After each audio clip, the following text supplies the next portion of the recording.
Okay, now we're going to shape the front if you decide to make a V-neck.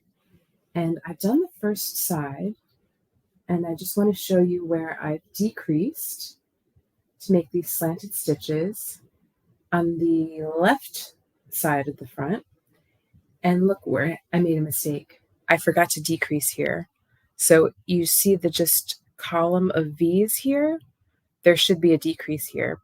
But life is short. I'm not going to do it over again. I'm just going to repeat this shaping on the other side, and then it looks like a design feature. So I want you to reconnect your yarn. We will have cut it off after shaping this first side. And we are going to start at the middle V.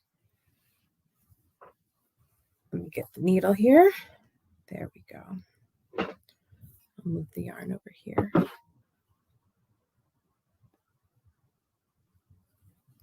Okay. So now we're always going to start with a selvage stitch, which is just an edge stitch, knit one. Okay. Then we're going to slip, slip, knit, which you'll see abbreviated as SSK.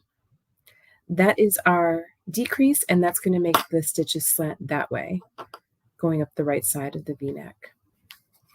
And then we knit plain to the end. We're not doing any shaping on the underarms side of this sweater. We're just going straight up and down. If you'll remember, we bound off the sleeves straight up and down, so everything will line up. We'll just have two straight lines to sew together.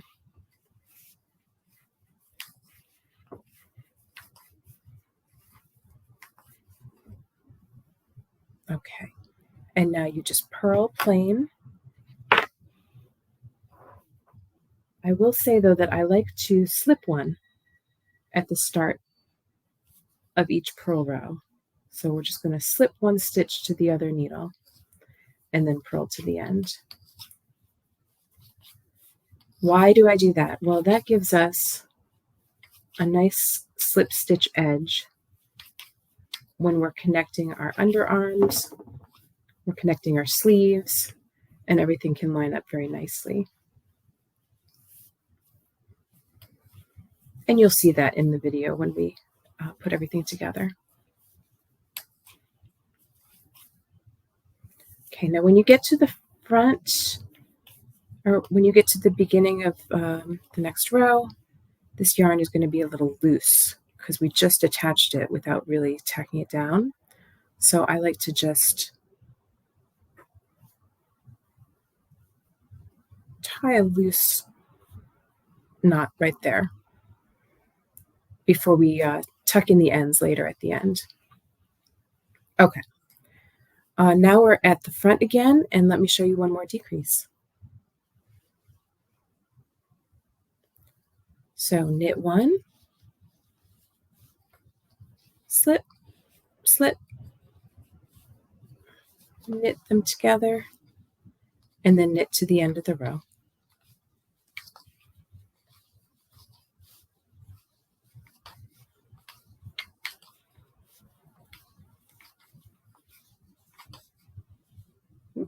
There we go.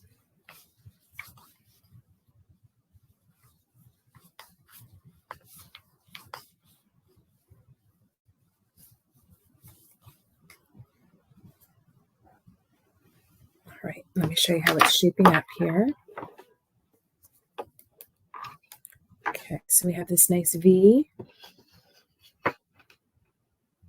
and the stitches are going that way and that way. And then at the end, we can pick up stitches for a nice collar.